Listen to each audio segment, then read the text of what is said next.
हे सुना। का हो बड़ा ताव से बोला तू? अरे बड़ा है सौदा बना के कहाँ जाला रोज हो? आय हाय हाय रे, आय ले तो मर्दों मेहरारू के सौदा निहारत रहा, मेहरारूओ मर्दन के सौदा निहारत। अच्छा तो का बात है? इतना बना चुना कि यही जूनी यही टाइम कहाँ रोज जाला? जाने लू हम कहाँ जाइला? ना तनी बतावा। हम जाइला विद्यालय पढ़े। अच्छा पढ़े जाला? हाँ जान ला। इतना बना चुना के? अच्छा तो का करी, उघार जाई तो तू जनबू। सुना बतावा। खाली में पढ़ाई जाने ला आ जइबे कर लगे कुछ जनबो करेला। अरे बाप रे बाप, इत लगत है अध्यापिका बनी। हमसे इतना सवाल जवाब करत हो हमारी जानकारी के बारे में, तू हर मकसद का तन बतावा तो। सुना अगर रोज पढ़े जाला ना, हाँ आप बड़ा पढ़वैया बड़ा जानकार बनत हवा। भैया कोनो हमके उखी रहरी में पढ़त वाला जाने लुका। ताई दू चार गो सवाल पूछबो के जवाब देबो। दू अचार 6 गो? अरे दुनिया एगो दूगो पूछेले, इकट्ठा दू चार गो पूछत हूँ। मने जानकार बनत हो तो ऐसे कहत है। अपन सवाल पूछा, हम तुम्हारी सवाल का जवाब यूं दे। अच्छा बतावा। हमारी सवाल का जवाब देबो तो ला सुना। बतावा। होला कौन ऊ चीज फेंकी देला गरीब? सुनत हो? सुनत हई सुनत हई।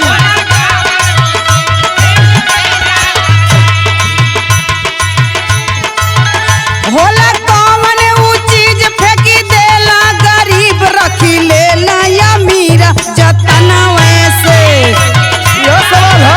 आहो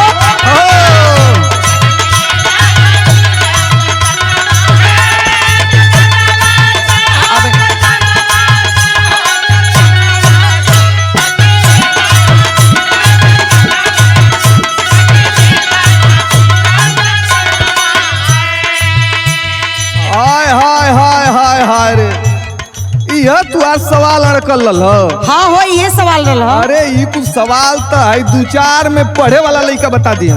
अरे बाप रे बाप। आ तू लेके वही के कपारे पर बड़का बोझा बना के ढोत रहलू है। बतावा। सुना सुना तोहरी सवाल का जवाब एकदम चाप के बतावत हूँ। अच्छा सुना ध्यान से सुना। सुनावा। होला नकिया का पानी गरीब फेंक देला जानी।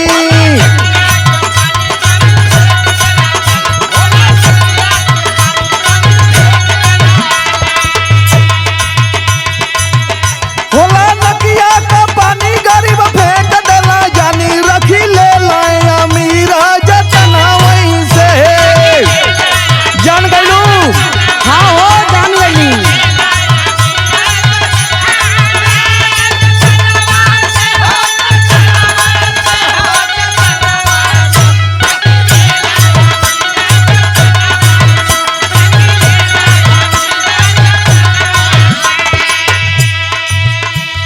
सुना। सुनावा। सवाल का सटीक जवाब बा। गरीब लोग सर्दी होई नाक साफ कई के फेंक देलन। अच्छा आई अमीर लोगन के जाने लू कहानी का होला? ना बतावा। पाकिट से रुमाल निकरिया यूं नाक पोछिया और के चौपट के फिर जतन से रख लेलन। अच्छा ई तो बता देला। तोरी सवाल का जवाब सही है ना? हाँ एकदम सही है। हाँ ला एहू ले बढ़िया रही पैसा थे समारा। अरे बाप रे बाप, बरियार लेके आई हो? हाँ हो सुना। सवाल है ना? सवाल हो। हम तो जानी कुछ दूसर बरियार ले ले हो। लाद बरियार सवाल है सुना। अच्छा अच्छा, हम चिहुक गए कि तुम्हारे पास बरियार कहिया से हो गए? अब इनका भाई तो ये शुरुआत है। अच्छा देखा के तरह से चापत है। नहीं तो चापा देखत है तोर चपाई हम रोकब ना। सुना का आधा घुसे जब फंसी गल। बोला बोला बोला बोला तो। का आधा घुसे जब दर्द हो खेला तब। बुझाता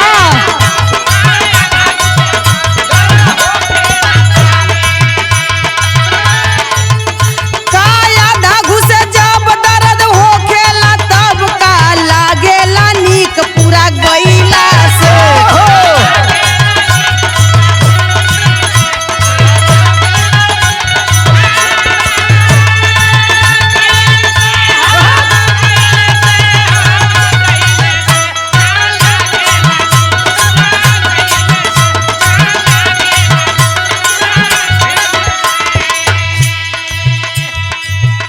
अच्छा ई तू सवाल ललका आधा घुसे जब दर्द होखेला तब। अच्छा ती मेहरानू की न बात हो नहीं बताइबा तब न जाना बतावे के। ई कुल मेहरानू के बात तो हम कैसे बताए, तू खुद जाने के चाही कि का घुसेला कहाँ दर्द होला। ई मेहरारू के बात बा तो ला तुहार बात हम ही बता देते हैं। बताओ। सुना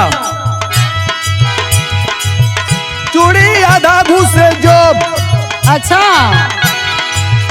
चूड़ी आधा घुसे जब दर्द हो खाला तब। जान गइलू? हाँ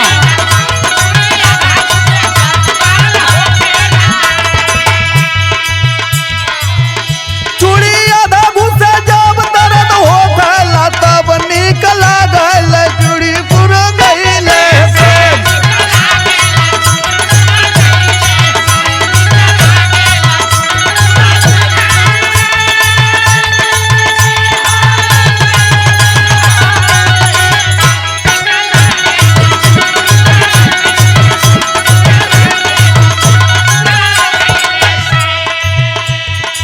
तुम्हारी सवाल का जवाब एकदम हचाक दे बैठल की ना।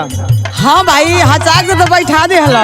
हाँ हमार तुम्हारी सवाल पर कुल जवाब हमार हचाक दे बैठत जाई। अच्छा अच्छा एक अगवा सुना। अब ही सुनेबू? हाँ हो एहू से करेर सवाल है का हो? एकदम बरियार है, यहले बरियार है। तू अरे कहिया से बरियार जामे लगल? बरियार जाना थे तब न कहत है। सुना। अच्छा तो बतावा। होला कौन ऊ काम औरत करे बार बार।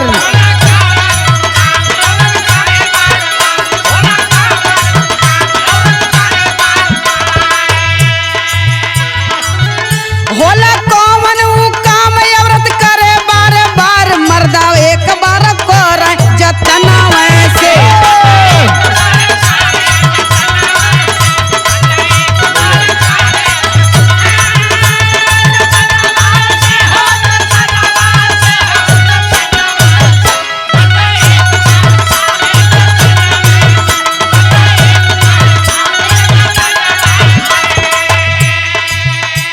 अच्छा ई तो तुहार सवाल जरा सा लगत ह करे। हाँ हो अब बुझा था न करे। करे रह लेकिन ते ई मत बुझिया कि तोरी सवाल का जवाब छोड़ के भग जाइए। तो बतावा बतावा। एकदम पाई पाई के सवाल का जवाब ले लाता। हम तो ये बोझे तू एकदम बोका लौकत हवा। क्योंकि हम बोका नजर में आवत। हाँ हो बतावा तब न। बोका जाने लुके के कहल जाला। के कहल जाला हो? हाउ कुल बोबकारन ओके। सुना सुना सुनावा। हाई बोका सोकन के बस के इस तोरी सवाल के जवाब बतावल ना हो। अच्छा ई कोनो ब्रिलियंट लड़का पढ़े लिखे वाला होई वह बता सकेला। यही से न पूछा था कि रोज पढ़े जाला। पढ़े जाइला तोरी सवाल के जवाब एकदम चपाचप देत हई। द सुना सुनावा। होला सिंदूर सिंगार औरत करे बार बार। ई बात बा।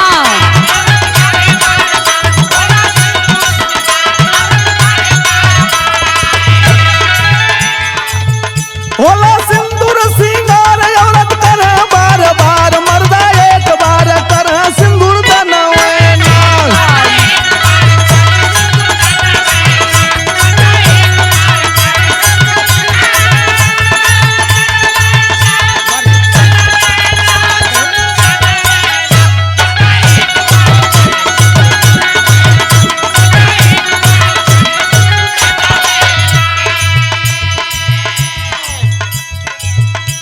तुहरी सवाल के पर जवाब हमार बैठल की ना?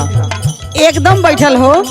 जाने लू मेहरारू के सिंगार रोजाना एक करेला। आ मर्द जिंदगी में मेहरारू के साथ एक बार सिंदूर दान करेला। ई तो समझ में आ गई। आ गई ना? अरे हमार कुल समझ में आई, तू काहे घबराई हो? लेकिन एक ठे और सवाल है। अब ही हो। हाँ सुना। मन ना तुहर मानी। नहीं भाई। हाँ तो सुना। बतावा। के कर लालच महान के बढ़ावेला मान। के लालच करेला? सुना ध्यान से।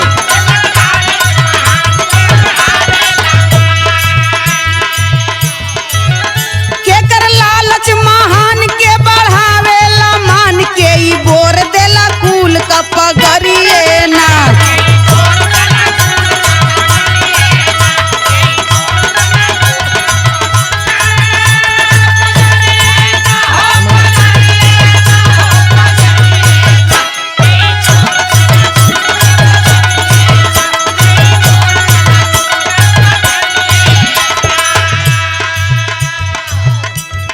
तार सवाल फिर कुछ ऐसा तरह के कैलू, लेकिन तनको दूर दूर तक न सोचिया कि ये सवाल के जवाब ना बता पाई।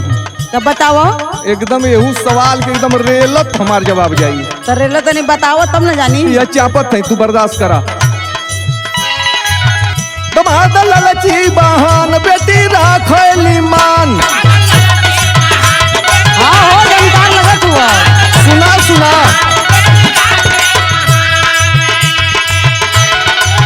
दमाद ललची बहान बेटी राखली मान। बिटिया बोर दली कूल के पगहरिए नहा।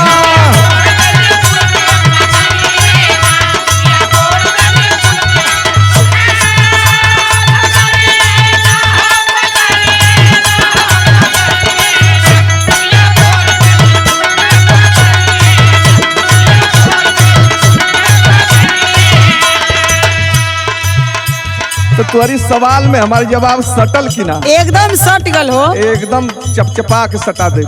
अब लगत है कि तनी तनी हमके जानकार बुझात हुआ। अब के जानलू पढ़ल लिखल। ला ये भारी चापत है समार। अब हाँ, सुना। तू बूझ ना पौलू ओहू के चापला ना हो। बस एक आखिरी सवाल हमारा। अब आखिरी हो गया। हाँ। एहू के तो एकदम चार चाप के एकदम पार कर दे।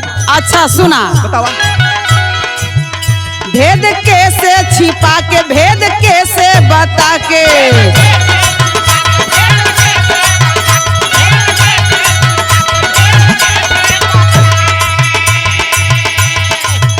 भेद कैसे छिपा के, भेद कैसे बता के। का पावेला जग में मरदवाना।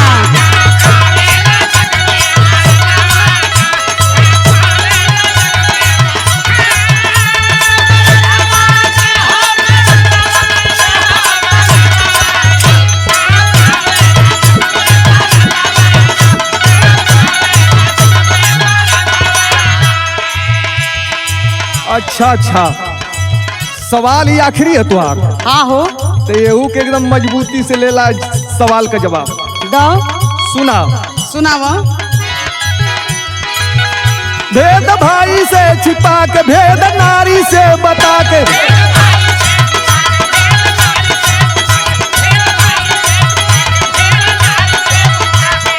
सुना।